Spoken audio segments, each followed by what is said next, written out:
It's a wonderful thing. So, last week we explored this idea of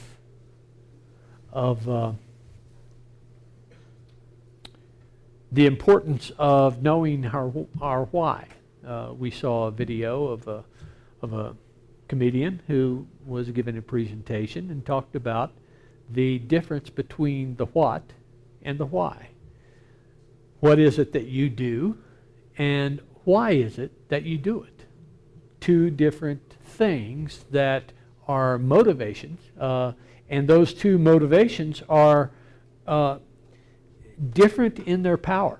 That when we realize what our why is, then what we do has much more impact.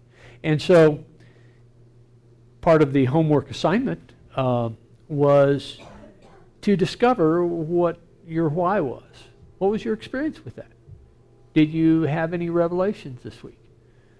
Did you consider that question of what your why was? Ginger, you're nodding your head. Well, yes, I did consider it, and it seems like there are just so many possibilities and so many opportunities. I find myself challenged to focus on something. So, and it's come to me, okay, just pick one and do it. So, Challenge to focus on something, to make a decision, and how does that relate to this discovery of your why? well, I think it comes down to defining what your why is, what my why is, being able to see it manifesting out there, being able to take the steps needed to actually fulfill the why. Okay? All right. Indeed, it is difficult for us to keep our why in front of us. And that's what we're going to talk about today. So, we have a set of beliefs. Those beliefs we may have articulated or not. That set of beliefs is really the foundation of our worldview. And our worldview determines what our reaction is to the various things that come up. Our relationships, the events that occur in our lives, the conditions or circumstances in which we live. So the why, or the worldview that we have is founded on the beliefs that we hold. And oftentimes those beliefs are not well articulated. Those beliefs are, it's kind of like the fish looking for water. Our beliefs are so permeating our consciousness that it's hard for us to say, oh, this is my belief about this, and this is my belief about that. So we're going to explore those beliefs, and I'm going to give you a tool to use in that exploration. The passion that we hold, the things that we care about, the things that we care deeply about. We certainly have relationships that we care about, but when I ask you to identify your passion, what I'm talking about are those things that don't depend upon someone else. Notice that the relationships depend upon someone else. Relationships can come and go. Relationships can blossom and they can wither. And our passion about the relationship will depend upon whether or not it is in its blossoming stage or whether it's in its withering stage. There is then both the passion that we hold and the beliefs that we hold, and the intersection of those is where our why is located. Why do we do what we do? So when we talk about the teachings of unity, Charles Fillmore identified, co-founder of Unity, identified a particular passage saying that this was perhaps the most important passage in the Bible. And it's interesting that it is in Colossians. It's offered by Paul, and it is this: I became its servant according to God's commission that was given to me for you, to make the word of God fully known. The mystery that has been hidden throughout the ages and generations, but has now been revealed to his saints. To them God chose to make known how great among the Gentiles are the riches of the glory of this mystery, which is the Christ in you, your hope of glory. The hope of glory. Well, keep in mind that this was in a letter to a gathering in Colossus, that Paul was out and about. He was recruiting. He was bringing believers into the fold, but he first had to convince them that they had his teachings had something to offer them. So he was out among the Gentiles, and in fact, that was the primary reason for his conflict with the church fathers that were in Jerusalem, was that they felt that the teachings of Jesus need to be given just to the Jews, whereas Paul was out there saying, "Oh no, this is not just for the Jews. This is for everyone." And so he refers to the Gentiles here, that among the Gentiles, even among the Gentiles, your hope of glory is the Christ in you. So he was saying that the Christ is available for everyone to express. Well, that is indeed a foundation teaching of unity, that each and every one of us is the harbor of the Christ. And in that concept then, that each and every one of us is a harbor of the Christ, Charles Fillmore came out with this set of powers that each of us are able to express. In fact, each of us are able to expand. And these 12 powers were aspects of the divine that show up within each of us.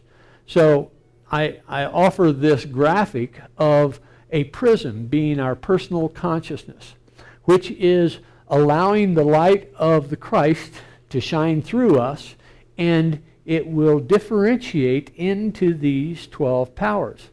Now it's interesting that Charles Fillmore, near the end of his life, expressed not a regret really, but he expressed a bit of frustration that these powers had become concretized.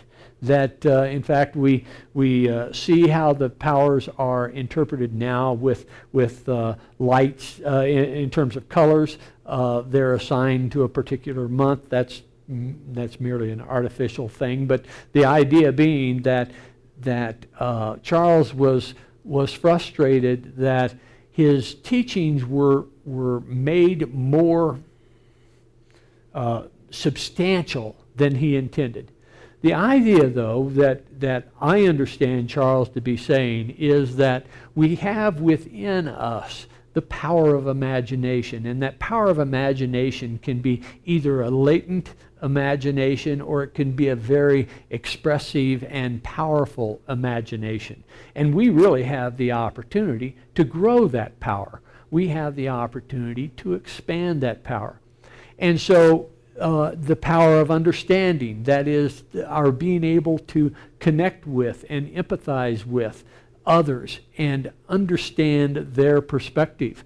The power of wisdom or discernment, being able to look upon conditions or look upon opportunities and to determine whether or not they are appropriate for us individually. The power of dominion or the power of power. Power is listed as one of the 12 powers. Dominion is a little bit more descriptive and not repetitive, but it's the opportunity to express your energy and influence that around you. Dominion. The power of order. Being able to sort through the various stuff in your life and be able to prioritize and say, this is important, this is not important, I'll focus on this. So the power of order is a power that allows us to be more effective, more efficient in our day-to-day. The power of love, that unconditional expression that most of us find comes through the heart. but that unconditional love that allows us to be the light of God, the power of God in our lives. The power of faith, the ability to move forward, even in the context where it looks like it doesn't make sense to move forward. But if we have the power of faith, if we have developed the power of faith, we will be able to stride forward even when evidence is to the contrary of our destination. So the power of strength, the power of renunciation, being able to deny something, deny the power of something within our lives. The power of life, the energetic expression through us, and the power of zeal, of enthusiasm. So he identified these 12 powers. It turns out that we can look at our beliefs in the context of these. That is to say, how do we relate to these? Do we identify these?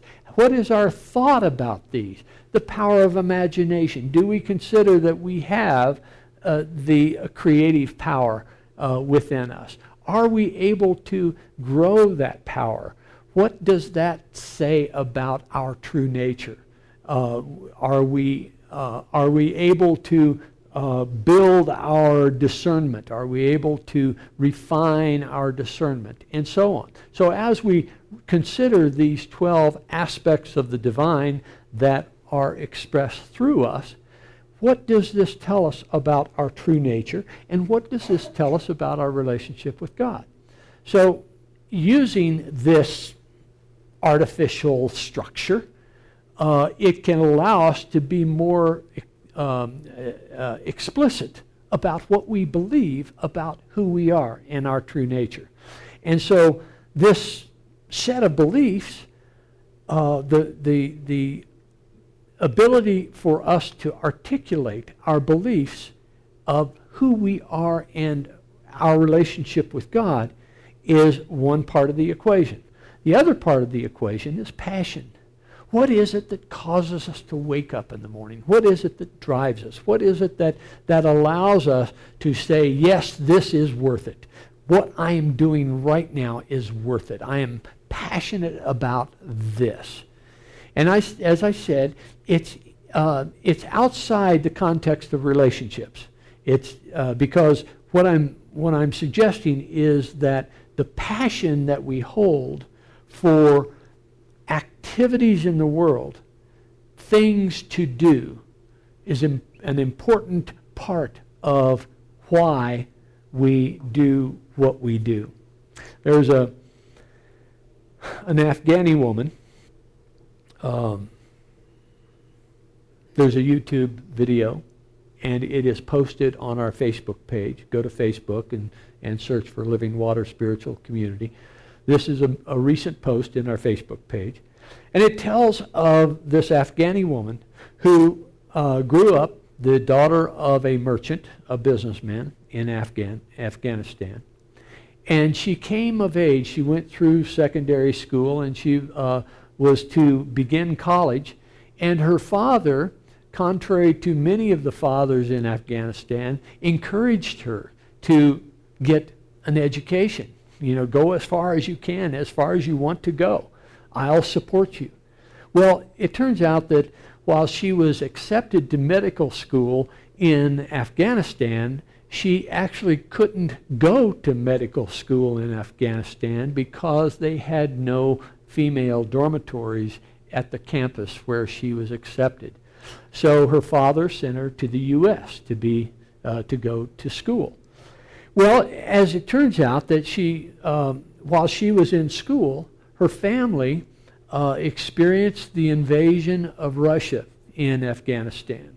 And in fact, they ended up fleeing Afghanistan and ended up in a refugee camp. Although I don't know where it was, I suspect it was in Pakistan. But as she was going to school, there were long periods when she had no idea where her family was. When they escaped from Afghanistan, they were not able to get in contact with her. So she went through school and finally made contact with her family in one of those refugee camps. By this time, she had applied to and been accepted as a professor in a university here in the States. So she had the wherewithal to be able to bring her family to the U.S. And in fact, things were going along well, but she realized that she still wasn't happy. She still was not responding to that call. And that call was related to Afghanistan. She missed Afghanistan a great deal. And she was passionate about something that occurred for her. And something that occurred for her was education. She was able to advance herself. She was able to, as she put it, gain status. She was able to expand her horizons. She was able to do many things in her life because of education. So she became passionate about helping the people of Afghanistan. And when she went to the refugee camps in Peshawar, Pakistan, she realized that this was one of many camps. There were a total of 7.5 million refugees in Pakistan from the Afghanistan war with Russia. She realized that there was no avenue out for the girls that were in those refugee camps. And so she wanted to set up some schools. But she was, being from America, she was not being trusted by her own people there in the refugee camps. And the way she broke through that lack of trust was that she engaged an 80-year-old mullah to become a teacher. He laughed at her. He said, "Yeah, I'm 80 years old. What are you, me, a teacher? What are you talking about?" Well, she convinced him that he could be a teacher. And because he was part of this movement, she was able to set up over 250 schools in the refugee camps in 1 year. 1 year. 55,000 girls were attending her schools in 1 year in the refugee camps. Well, things were cooking along. All of a sudden, in her office one day appeared 9 black-clad men with guns. "What are you doing teaching these girls? We know what you're doing. You can't teach these girls." And she said, "Wait a minute. The Quran says that if the woman learns the Quran, that she can become a better wife." "Yeah, well, yeah, it does say that. What I'm doing is I'm teaching them how to read the Quran." She was actually teaching them many more things. She was teaching them English. She was teaching them world affairs. She was teaching them all kinds of things. But these Taliban responded to, "Okay, they're going to be better wives. Let's leave her alone." So she avoided the shutdown. In fact, she avoided being killed by those Taliban because she said the girls are going to be better wives. Well, the Russians left. The Taliban came in control. And so they had to stay in Pakistan. But when the Taliban were displaced in 2003, 2004, she was able to take her operations back to Afghanistan. She set up in Kabul, and then she established these these schools all around the Taliban-free area. Well, as she was traveling one day out to a school north of Kabul, she encountered 19 Taliban, blocked the road, rifles pointing at the car, and she and several teachers were in the car. The driver, who was also a bodyguard, got out of the car very nervously and said, "Can I help you?" They said, "No, we want Yakubi." Sakina Yakubi was the person's name. "We want her." Well, I'm her representative. I can answer for you. No, we want her. So nervously, she got out of the car, figuring that, well, this is it.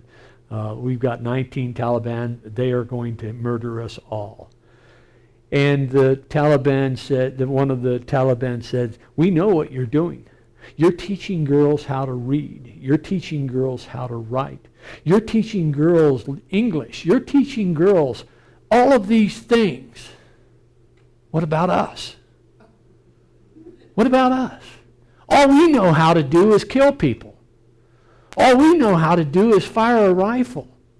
We have no future. What about us? What can we do? And she says, well, I don't know. Well, get out of here. So she went back to the school, and she was sitting there in the school that night thinking about, what can I do? I only have funds for teaching the girls that we have enrolled right now. What can I do? That night she got a call from one of her donors about a report that she had submitted to the donors. And the donor pressed her because she sounded like she was off in different space. What's wrong? What's wrong? What's wrong? What's wrong? Finally she said, well, here's what happened today. And the donor said, okay, you have the money. Set it up. So here is a person who expressed her passion, who followed through with her passion, who was very clear about why she was doing what she was doing. And even in the face of these two encounters with the Taliban, she was able to muster the strength to stand up and declare who she was and why she was. The power of knowing your why can have a powerful impact on your what. So this idea of knowing your why, think about what your beliefs are. Think about what your passions are. And then write it down. Write it down. Jeff Bezos, the CEO, founder of Amazon, has implemented a management style called the 6-page memo. No initiative is undertaken without the 6-page memo. There's no PowerPoint presentation that goes on in the management meetings. There is a 6-page memo. Every initiative, the founder or the initiative, of the initiative must write a 6-page memo that talks about what is the question, what is the context, what are the various avenues to approach this problem. Why is the avenue that you've chosen to be unique about the approach? What do you bring to this problem? And lastly, what's in it for the customer and what's in it for Amazon? So these 4 basic questions must be addressed in a narrative in the 6-page memo. And his conception of this is that the writer, if it is going to be a project that's worthy of our consideration, the writer is going to have to encapsulate this idea in 6 pages. If they can't do it in 6 pages, then they go back and reconstruct. They re-identify. They re-articulate. And it causes the person to really consider what it is that they're trying to achieve. The 6-page memo is an approach that enlivens the discussion. He makes the point that PowerPoint is very easy for the presenter to use, but it's very hard for the audience to absorb. That a 6-page memo, when they get together in a management meeting, everybody sits around and reads, takes half an hour to read through this 6-page memo. And everybody is on, at that point, the same page, and they can discuss the project, the initiative, from a very knowledgeable, very grounded perspective.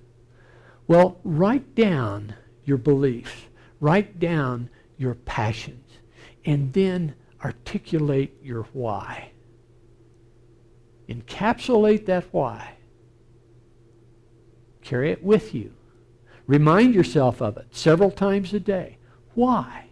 Why? Why am I doing this? And if what you're doing is not addressing your why, reconsider what you do.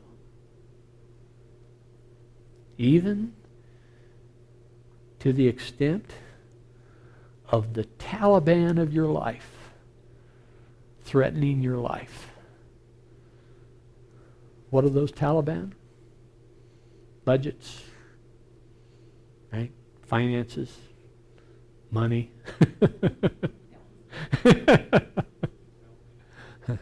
Health. So it is your choice. It is your opportunity to step back, articulate your beliefs, look at your passions, and find out what is your why. And then notice what happens. Notice how your life changes. Notice how you become engaged in a powerful way in what you do. We'll have our meditation. As we come into our meditation, let us come in with I cast all my cares. Let us take this time just to be in the silence. Allow your breath to focus your attention and just breathe in. Appreciate this gift that you are given through your breath. And breathe out. Appreciating the gift that you are giving by breathing out.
Breathing in, breathing out, appreciating both paths of the breath.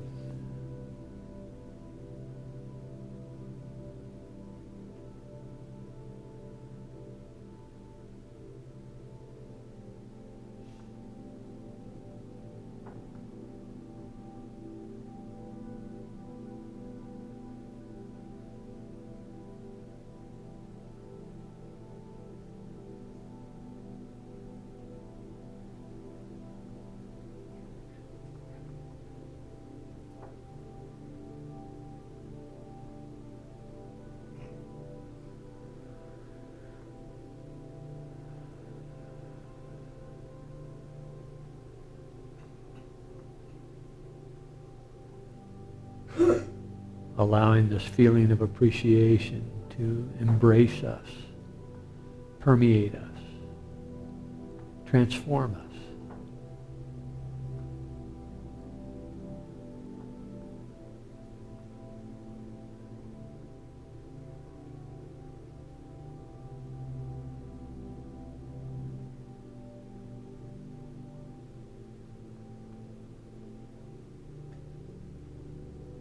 And appreciating this time, we come back into this time and space, sharing the words of the Lord's Prayer.